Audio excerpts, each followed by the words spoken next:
इंसान को अल्लाह ताला ने अशरफुल मखलूक़ात बनाया है। क्या अशरफुल मखलूक़ात हम अपने हाथों की वजह से हैं, अपने पाँव की वजह से हैं, आँखों की वजह से हैं, या अपनी शेप की वजह से हैं? और कुछ ऐसी कुव्वतों की वजह से हैं जो अल्लाह ताला ने बाकी लोग हैवानों को अता नहीं की, सिर्फ इंसानों को अता की हैं। इंसान एहसासात रखता है, ख्यालात रखता है, जज्बात रखता है, जबकि बाकी हैवान सिर्फ इतने जज्बात रखते हैं कि जब उनको भूख लगती है उन्हें फ़ील होता है कि हमें भूख लगना शुरू हो गई है, या उन्हें किसी दुश्मन का अंदाज़ा हो जाता है, या बाज़ जो जानवर हैं वो ऐसे कुछ थोड़े बहुत हल्की फुल्की इतने से इबलाग रखते हैं कि वो अपनी बात सिर्फ अपने जिन्स के लोगों को कभी बता सकते हैं। ऐसे हैवानात भी बहुत थोड़े हैं जिसमें बंदर वगैरह शामिल है।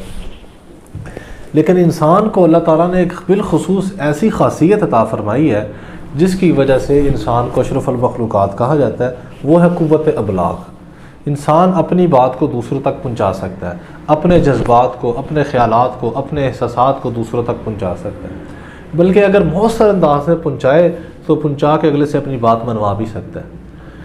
इंसान बात कर सकता है, इंसान अपनी बातों से अगले को घुमा सकता है, फिरा सकता है, अगले को हैरान कर सकता है, परेशान कर सकता है। इंसान की जो बातें होती हैं वो इंसान की शख्सियत का पता देती हैं।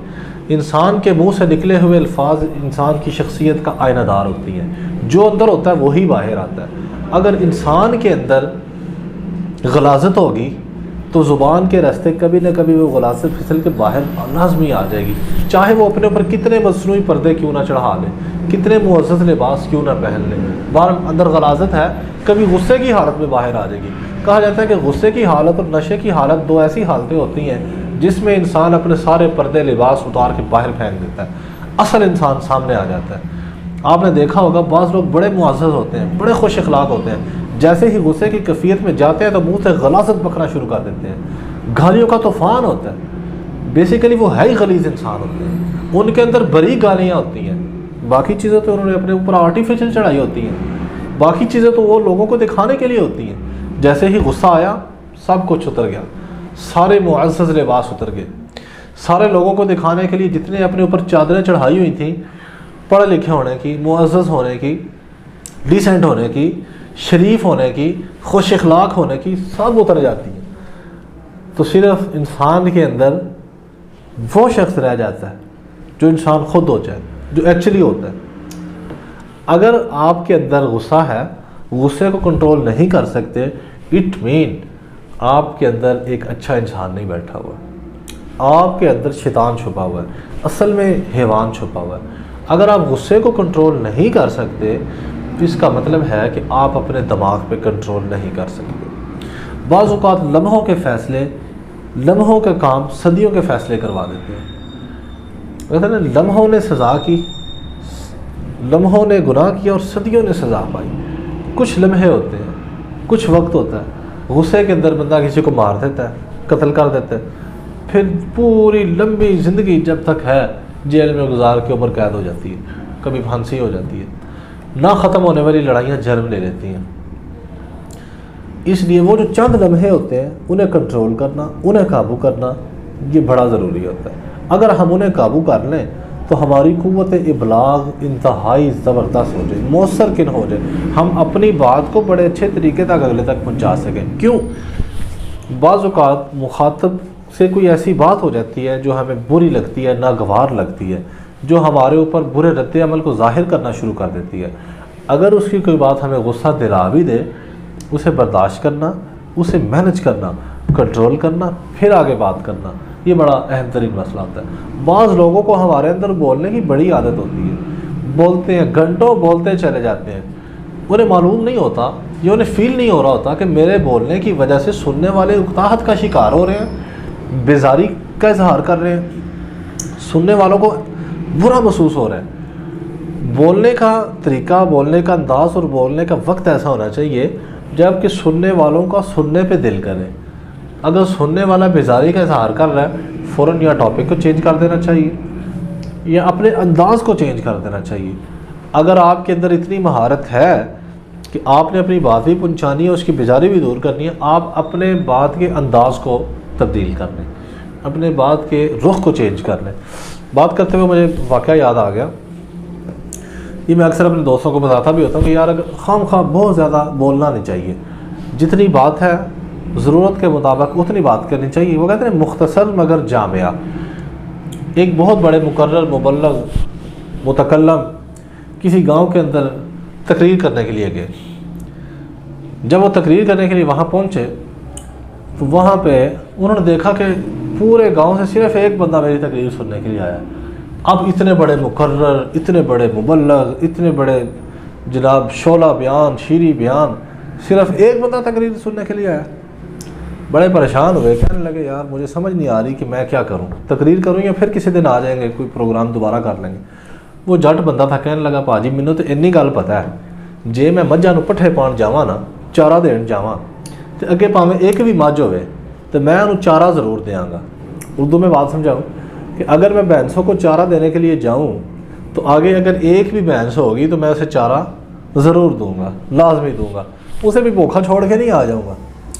बात कुछ मुकर्रर के मुबल्लग के दिल को लग गई।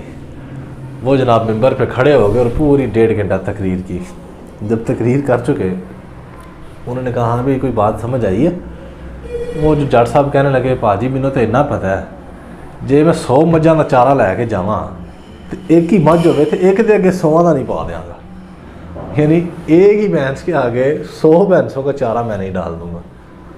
थोड़ी सी बात समझे भाई, एक बंदा है उससे मतलब की बात करें, 2 बंदे हैं, आपकी बात अगर थोड़ी सी इंक्रीज़ भी हो जाती है, मतलब आपने 1 घंटा बात की और आपके मुखातब में 100 बंदे हैं, चलो किसी को कोई 1 आधे मिनट की बात समझ आएगी, किसी को अगले दूसरे मिनट की बात समझ आएगी, किसी को 5 मिनट की बात समझ आएगी, किसी को 3 मिनट की समझ आएगी, उनमें से किसी ना किसी का फ़ायदा रेगुलर होता रहेगा।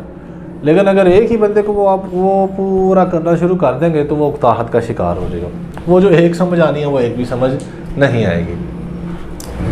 इसलिए बोलते हुए बड़ा ख्याल किया कीजिए, अगले बंदे का बड़ा लिहाज किया कीजिए। अल्लाह ताला ने सूरत फातिहा के अंदर ना थोड़ा सा मैं बात बताता चल रहा हूँ। सूरत फातिहा के अंदर अल्लाह ताला ने क़ुव्वत कलाम की इंतहाई ज़बरदस्त टेक्निक्स इस्तेमाल की हैं। बेसिकली हर चीज़ हमें समझाने के लिए कुरान के अंदर गौर व फ़िक्र का हुक्म दिया गया। ये जो फरमाया ना कि सिरातल्लज़ीना अनअमता अलैहिम, रास्ता उन लोगों का जिन पे अल्लाह ताला का इनाम हुआ।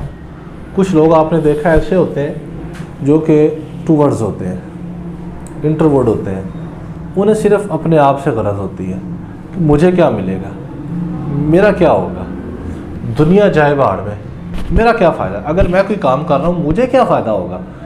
इनके लिए अल्लाह ताला ने सिरातल्लज़ीना अनअमता अलैहिम, अल्लाह ताला का इनाम होगा, उस रास्ते पे चल के अल्लाह ताला का इनाम। गैरिल मग़ज़ूब, इससे मुराद ये है कि बाज़ लोग अवे फराम होते हैं, बाज़ लोग अपना फ़ायदा नहीं देखते लेकिन दूसरों की सज़ा से, दूसरों की बातों से, दूसरों के जुमलों से बड़े मुतासर होते हैं। मैंने एक बंदे को देखा कि वो अपने बच्चों को साल में 1 मरतबा जेल की सैर करवा के लाते हैं, बाकायदा इजाज़तनामा लेके जेल का विज़िट करवाते हैं और कैदियों से मिलवाते हैं, ताकि वो उनके बच्चे जब पूछते हैं, बातचीत होती है तो वो उनको बता सके देखो इसने ये किया था, इसने ये किया था, इसने ये किया था, आज इनकी ये हालत है, कैद में पड़े हुए, जेल में पड़े हुए, कसम पुरसी की हालत, बाहर इनके भी ठाठ थे, बड़ा दबदबा था, रोब था, सारा कुछ था, लेकिन अब जेल के अंदर आके सब ने एक ही लिबास पहना हुआ है, सारे एक ही कंडीशन में है, सारे एक ही हालात में, एक ही माहौल में। कहने का मतलब ये है कि अगर उन्हें अपना इनाम का लालच इतना नहीं होता, लेकिन जितना वो सज़ा से डर रहे होते हैं, जितना वो इबरत से डर रहे होते हैं, जितना वो बाज़ लोगों के हालात से डर रहे होते हैं, तो गैरिल मग़ज़ूबि अलैहिम वलद्दाल्लीन, इसका मतलब अल्लाह ताला ने कुरान पाक में भी ऐसे ऐसे अल्फाज इस्तेमाल करके हमें समझाने की कोशिश की। बाज़ लोग इनाम से मुतासर होते हैं, बाज़ लोग सज़ा से, अज़ाब से मुतासर होते हैं, बाज़ लोग किसी कंडीशन में मुतासर होते हैं। तो इसको इसलिए हमें चाहिए कि अगर हमने किसी से बात करनी हो, अल्लाह ताला से मदद मांग के, अल्लाह ताला से दुआ करके हम ऐसी कंडीशन में बात करें कि हम अपनी बात को बड़े अच्छे अंदाज में अगले तक पहुंचा सकें और अगला बंदा हमारी बात सुन के मुतासर हो। देखें, हदायत देना, कुछ भी करना, ये सिर्फ़ अल्लाह ताला के इख्तियार और कंट्रोल में है। हमारा काम है हिकमत और बसीरत के साथ अपनी बात को अगले तक पहुँचा